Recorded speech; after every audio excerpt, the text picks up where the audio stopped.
Bonjour. En 2014, on comptait 600 millions d'obèses dans le monde. Cela représente 13% des adultes obèses. Plus de femmes que d'hommes.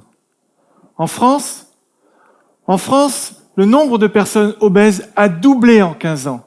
Il est passé de 3,5 millions en 1997 à presque 7 millions en 2012. 15% des adultes français sont obèses.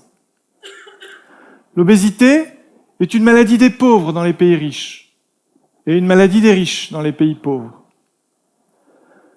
En effet, les couples qui gagnent plus de 3 800 € par mois ont un taux d'obésité faible. En 15 ans, il a évolué de 5 à 8%. Alors que les couples dont le revenu minimum est de 1 200 € par mois ont vu leur fréquence doubler, c'est passé de 12 à 24%. Béziers est une des villes les plus pauvres de France. Mais par contre, le taux d'obésité n'y est pas très élevé. En effet, avec 15,6% d'obèses, le Languedoc-Roussillon est loin derrière le nord de la France, l'est de la France, le centre de la France. Pourtant, alors qu'il y a peu d'obèses, on y opère 3 fois plus qu'ailleurs. Pourquoi ? En fait, Béziers est une ville du sud de la France. Il fait beau 300 jours par an. On y va à la plage, on s'y promène peu vêtu. L'apparence a de l'importance. Le regard de l'autre aussi. Je suis chirurgien bariatrique à Béziers. J'opère les obèses, les gros obèses. On définit 4 stades d'obésité selon l'indice de masse corporelle qui est calculé en fonction du poids et de la taille. L'obésité modérée, quand l'indice de masse corporelle est entre 30 et 35. L'obésité sévère, lorsqu'elle est entre 35 et 40. Et l'obésité morbide, lorsque cet indice de masse corporelle est supérieur à 40. Par exemple, pour une personne de 1,65 m, c'est lorsque le poids dépasse 109 kg qu'elle est en obésité morbide. Une nouvelle catégorie est apparue, une sous-catégorie de l'obésité morbide, c'est l'obésité massive, lorsque l'IMC est supérieur à 50. En France, on n'opère que l'obésité morbide, donc dont l'IMC est supérieur à 40, cela représente 550 000 personnes, et également l'obésité sévère si elle est compliquée de comorbidité, c'est-à-dire de diabète, d'hypertension, d'atteinte articulaire sévère ou d'apnée du sommeil. Ça représente 1,5 million de personnes. En tout, presque 2 millions de personnes pourraient avoir accès à cette intervention. On estime qu'en 2020, il y aura eu 500 000 interventions de chirurgie de l'obésité pratiquées en France. La sleeve gastrectomie est l'intervention la plus fréquemment pratiquée. Elle consiste à enlever les 2/3 de l'estomac. Cela conduit à avoir un petit estomac et en plus la partie qu'on enlève contient les hormones de l'appétit. Donc les gens n'ont pas faim. 1, j'ai pas faim. 2, quand je mange, je suis très vite rassasié. Cela explique l'efficacité de cette intervention qui entraîne une perte de poids de 25 à 35 kg à 2 ans. J'ai été interpellé en 2015 par un article canadien qui m'a un petit peu impressionné parce qu'il disait que dans les suites opératoires, le risque de suicide après chirurgie de l'obésité était 50% plus élevé qu'avant chirurgie. Je m'attendais à des résultats inverses. Les gens maigrissent, ils corrigent le comorbidité. Pourquoi ce résultat ? Peut-être parce que quand les gens viennent nous consulter, il ne faut pas être dupe. Oui, ils veulent maigrir pour un problème de santé. Mais ils veulent parfois, et parfois surtout, également maigrir pour leur apparence. Effectivement, quand on perd beaucoup de poids, la moyenne c'est effectivement une 30aine de kilos dans quelques mois, la peau n'a pas tendance à bien se retendre. Alors ils peuvent avoir affaire à la chirurgie plastique réparatrice, qu'on appelle la chirurgie alouette. Vous connaissez la chirurgie alouette ? Non ? La chirurgie alouette qu'on pratique après les amaigrissements massifs, c'est et les bras, et les bras, et les seins, et les seins, et le ventre, et les cuisses, et les cuisses. Alouette. Et cette chirurgie non seulement est multiple, mais elle entraîne de longues et disgracieuses cicatrices. On s'est posé la question, la peau. Pourquoi est-ce qu'elle ne se rentend pas automatiquement lorsqu'on maigrit? Pourquoi est-ce que lorsqu'on maigrit beaucoup, en peu de temps, la peau ne se retend pas? Je vais essayer de vous l'expliquer. Pour commencer, il faut savoir que l'alimentation représente un apport de calories. Ces calories vont servir à deux choses. Premièrement, assurer le métabolisme basal, c'est-à-dire le fonctionnement habituel du corps. Et deuxièmement, elles vont servir à faire que je puisse faire tous ces mouvements, assurer toute la gestuelle. Quand l'apport calorique est réduit, qu'est-ce qui se passe? On pourrait se dire, tiens, le corps va aller piocher dans les réserves. Pas du tout. Il va d'abord commencer à économiser. Sur quoi il va économiser? Sur toute l'énergie que je dépense en gestuelle. Et comment il va le faire? Très simple. Il va vous mettre fatigué. Vous serez fatigué, ce qui limitera vos mouvements. D'ailleurs, tous ceux qui ont fait des régimes l'ont bien noté. Quand on commence un régime, on est fatigué. Si on poursuit son amaigrissement et que la ration calorique ne s'améliore pas, le corps va effectivement puiser dans ses réserves. Mais attention, en même temps qu'il va commencer à puiser dans ses réserves, il va essayer d'augmenter les apports pour arrêter justement de puiser dans ses réserves. Alors là, je vais vous écrire 3 mécanismes qu'il utilise, il y en a plusieurs. Le premier, c'est l'exacerbation des sens. Alors qu'est-ce que c'est en termes simples?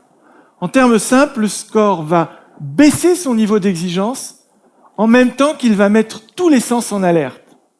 Vous seriez passé devant un croissant rassis avant votre régime, vous n'y aurez même pas accordé la moindre importance. Mais là, en déficit de calories, ce croissant, vous allez le trouver appétissant. Et quand vous allez le manger, vous allez même arriver à le trouver bon. Et ça sera valable pour toutes les odeurs qui vont vous entourer, pour tout ce que vous allez voir. Dans la vie moderne où on est tellement harcelé par tout ce qu'on voit, tout ce qu'on entend, tout ce qu'on sent, la résistance devient difficile. Deuxième possibilité de mécanisme pour le corps, c'est en temps normal, quand vous allez dans un buffet, que vous avez le choix entre une salade à faible apport calorique et des chips ou des cacahuètes, vous avez réellement le choix. Sauf qu'en cas de réduction de calories, le corps ne vous laisse plus le choix. Il va vous précipiter sur les aliments à plus fort apport calorique. Et donc, il va vous précipiter sur les chips et les cacahuètes pour pouvoir amener des calories plus importantes, de façon plus importante au corps. Troisième chose, vous savez qu'en temps normal, le cerveau, au bout de 20 minutes, reçoit l'information de l'estomac comme quoi il faut qu'il s'arrête de manger. Qu'est-ce que va faire le corps pendant ces 20 minutes? Eh bien, il va essayer de faire rentrer le plus d'alimentation possible. Et il va vous faire manger beaucoup plus vite. Tous ces mécanismes sont faits pour augmenter la ration calorique.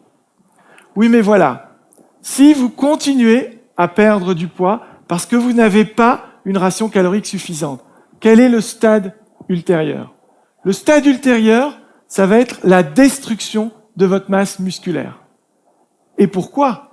Parce qu'il faut savoir que le muscle consomme la plupart de la ration calorique quotidienne.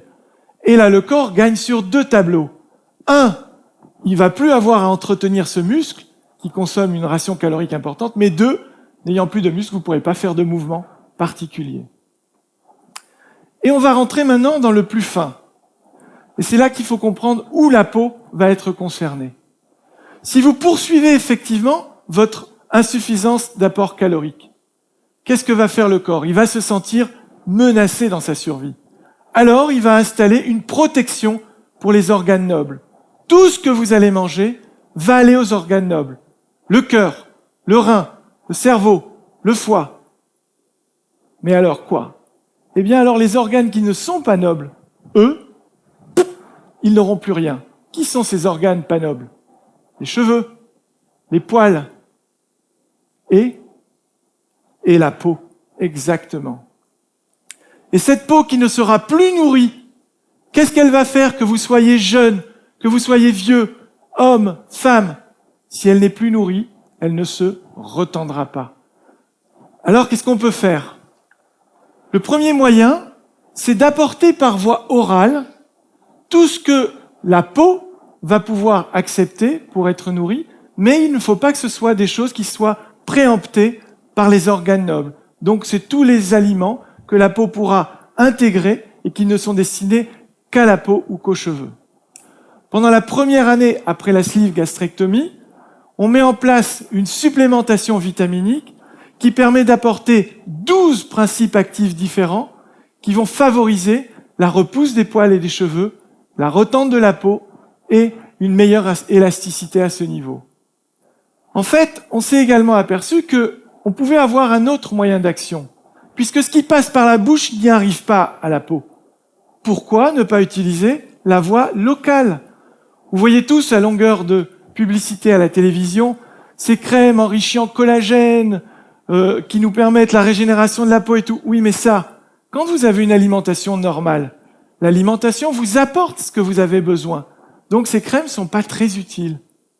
À l'inverse, en cas d'insuffisance d'apport et encore plus en cas d'insuffisance de nutrition de la peau, alors là, ça peut être important et intéressant d'avoir des crèmes et des huiles qui nous aident. Ce n'est pas tout.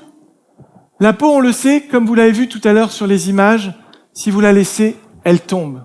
Alors on a mis en place un vêtement compressif sur mesure qu'on appelle la seconde peau rosa.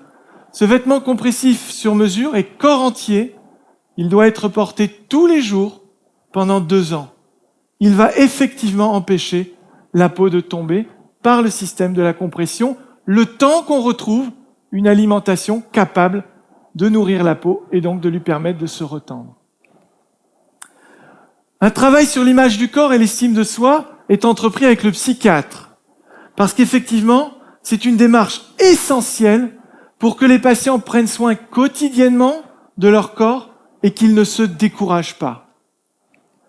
Enfin, bien sûr, quand on veut que la surface soit bonne, il faut travailler le sous-sol. Le sous-sol, c'est la masse musculaire.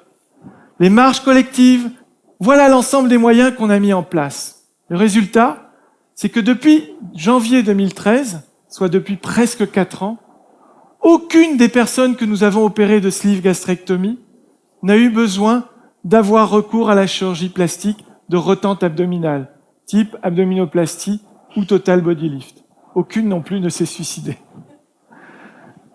Je vous propose de voir quelques chemins de vie.